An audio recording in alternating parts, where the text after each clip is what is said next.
Would everybody please be seated? Please turn down your cell phones. Thank you. On behalf of both families, welcome to this celebration that is the union of Christopher and Lauren.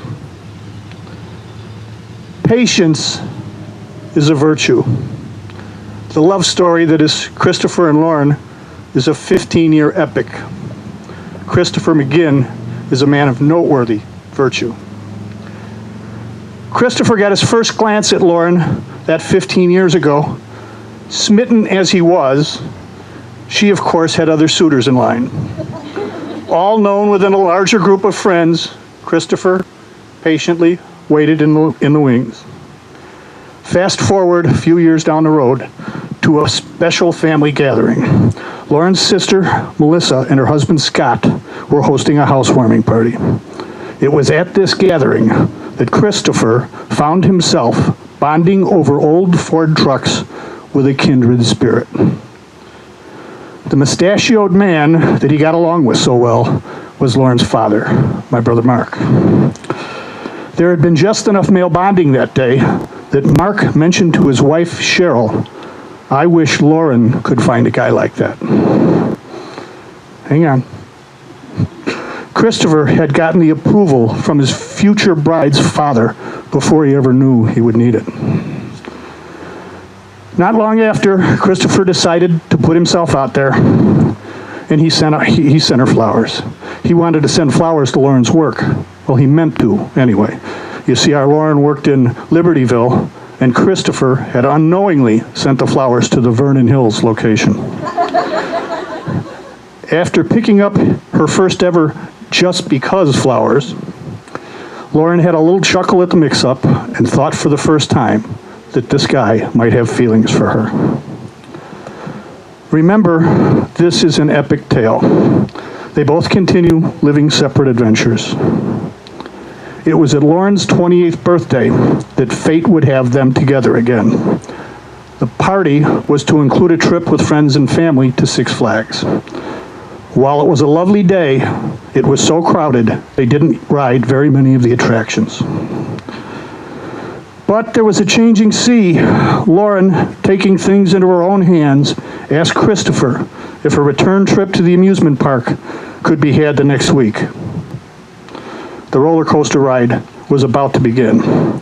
Christopher, while hopeful, was not entirely sure what to expect. In a moment electric, Lauren took Christopher's hand in hers. They spent the day enjoying each other's company and enjoying the rides. With a storm rolling in, they decided to get back to the car and beat the rain. In a downpour, Lauren had realized that this was the man who had been here for her all along. Christopher was the one. Instead of hurrying to the passenger side to get out of the rain, she walked over to the driver's door where Christopher was standing. This was it. Lauren knew she was ready for their first kiss. Christopher leaned in and said, "Oh, do you want to drive?" "Dude, close call. Had you tossed her the keys and gone to the other side of the car, we wouldn't be here today. Good job." Luckily, he figured it out quickly, and as they say, the rest is history. Chris, you finally got the girl, and what a great girl she is. Now for the difficult part. We will get through it, just be a little forgiving if there's some rough going.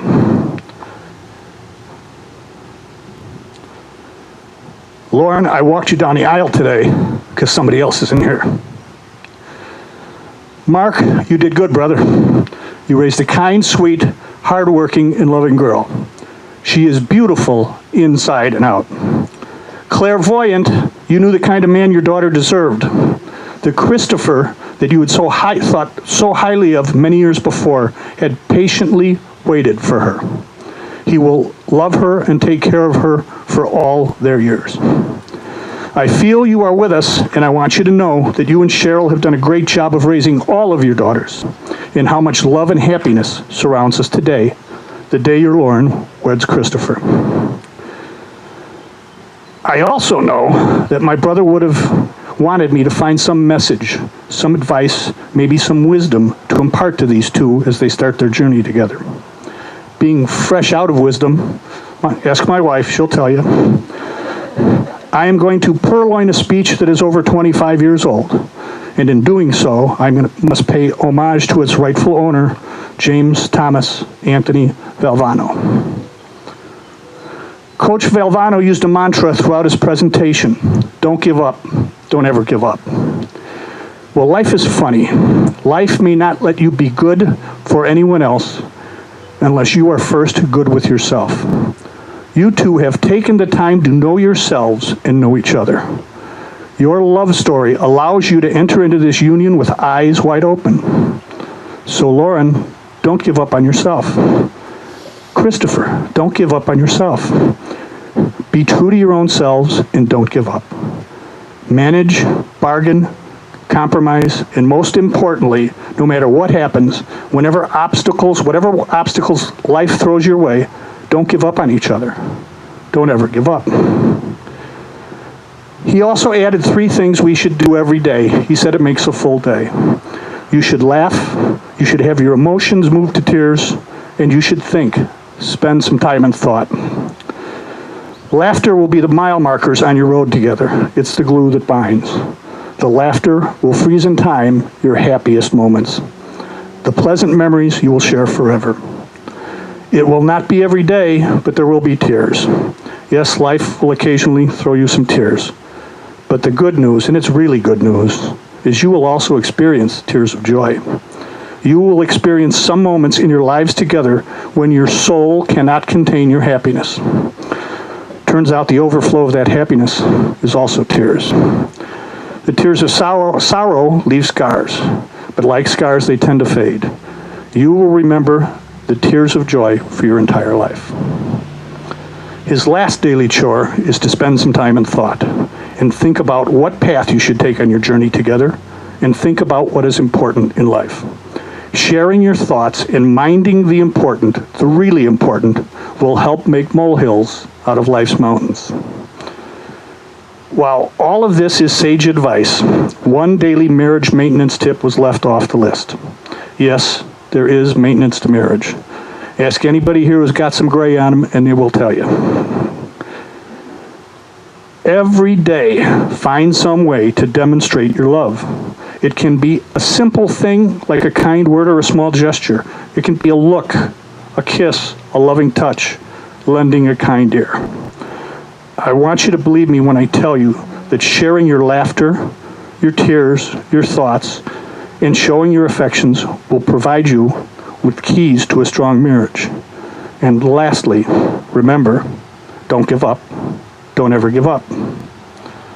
We're now going to have a reading by Janet McGinn.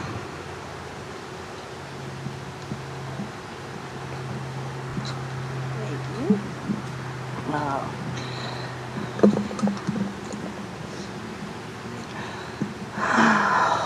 A soulmate is someone who has locks that fit our keys and keys to fit our locks. When we feel safe enough to open the locks, our truest selves step out and we can be completely honestly who we are. We can be loved for who we are and not for who we're pretending to be. Each unveils the best part of the other. No matter what else goes wrong around us, with that one person, we're safe in our own paradise. Our soulmate is someone who shares our deepest longings, our sense of direction. Our soulmate is the one who makes life come to life. With our soulmate, we share our keys. As keys have many shapes, the key to love has many facets. The key to love is understanding. The ability to comprehend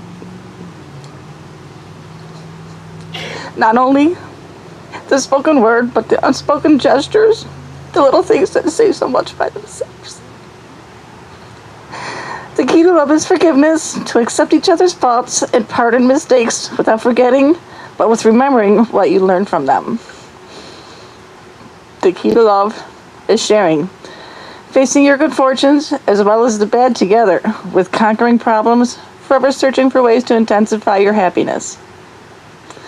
The key to love is giving without thought of return, but with the hope of just a simple smile by giving, but never giving up. The key to love is respect, realizing that you are two separate people with different ideas, that you don't belong to each other, that you belong with each other and share a mutual bond. The key to love is inside us all. It takes time and patience to unlock all the ingredients that will take you to this threshold. It is the continual learning process that demands a lot of work, but the rewards are more than worth the effort. And that is the key to love. Now for unity ceremony. Oh, you did them already? All right, well, I thought we were going to do this over here. Christopher and Lauren have chosen their unity symbol, a love lock. Once closed and the keys thrown away, the lock cannot be broken, symbolizing unbreakable love. I love you guys.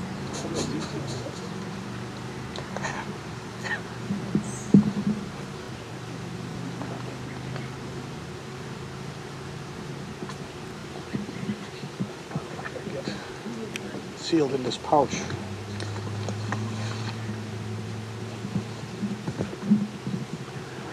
Christopher and Lauren will now recite the vows they have prepared for each other. And Chris, you're on deck first.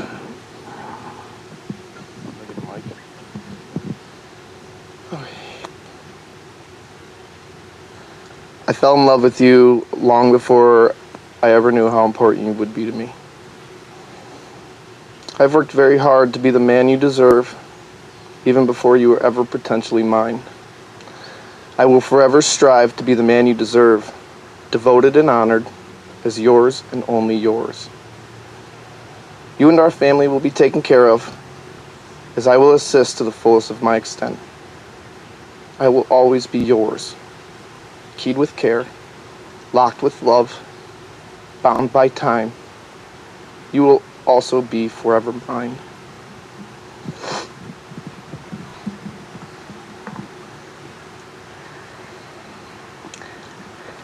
I, Lauren, in faith, honesty, and love, take you, Christopher, to be my wedded husband, to live with you and laugh with you, and sleep in your arms, to be joy to your heart and food for your soul. I promise to always give you the best of myself. I promise to always have the house stocked with bacon and toilet paper. I promise to write you love notes as much as possible. I vow to love all of you, snoring included. I will be your supportive wife for better, for worse, in sickness and in health, in joys and in sorrows, completely and forever, until death do we part.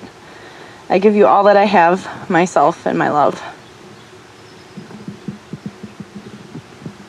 Thank you, Lauren. Do we have the rings?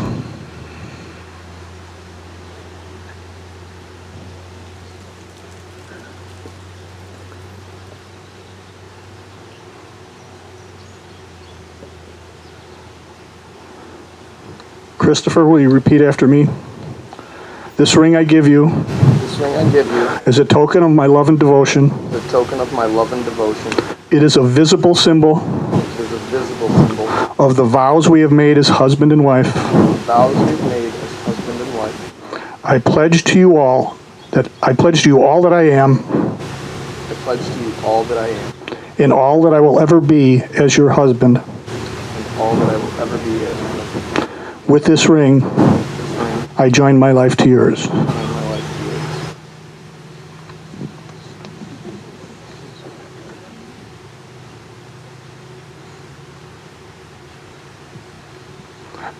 Lauren, repeat after me. This ring I give you as a token of my love and devotion. As a token of my love and devotion, It is a visible symbol it is a visible symbol of the vows we have made as husband and wife. of the vows that we made as husband and wife. I pledge to you all that I am, I pledge to you all that I am. and I will ever be as your wife. I will ever be your wife. With this ring, With this ring, I join my life to yours. I join my life to yours. Okay. Everybody have their lavender buds ready? We're going to have a lavender bud shower here momentarily because it's time for the fun part.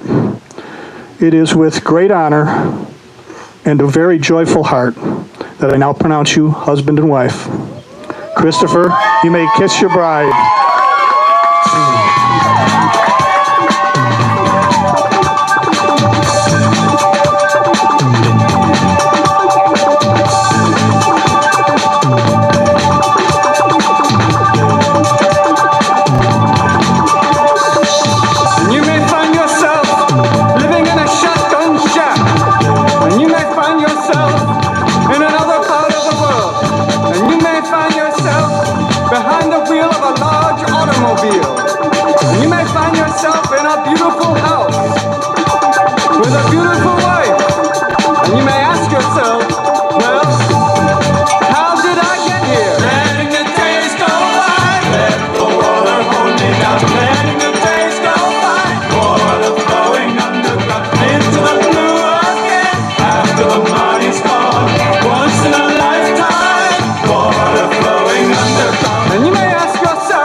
everyone.